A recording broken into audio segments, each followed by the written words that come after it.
আমি শুধু সাকিবিয়ান না, আমি প্রথম সাকিবিয়ান উর্মি বিশ্বাস। ঠিক আছে, এই যে সে যে কথাগুলো বলে, ওই 3 বছর 2 বছর ধরে যে লাফালাফি করা একটা মেয়ে, সে তো আমার লেভেলেই পড়ে না ভাইয়া। আমি তো তার থেকে সিনিয়র কাজের দিক থেকে।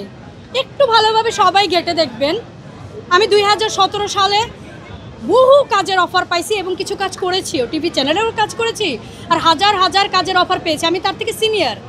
ঠিক আছে, সে তো আমার লেভেলেই পড়ে না। সে শাকিব খানের নাম মুখে নেয় কি করে? আমার তো কি বলবো, তার তো কোনো যোগ্যতা নাই।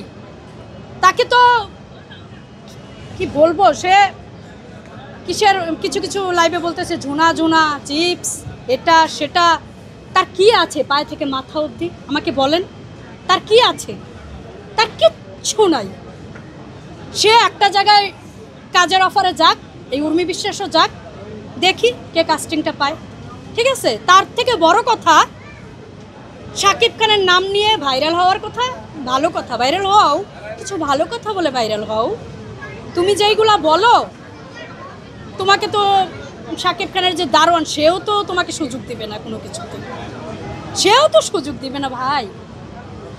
আর সে আমার লেভেলেও পড়ে না। তাকে নিয়ে কথা বলতে বোরিং লাগে, জাস্ট বোরিং।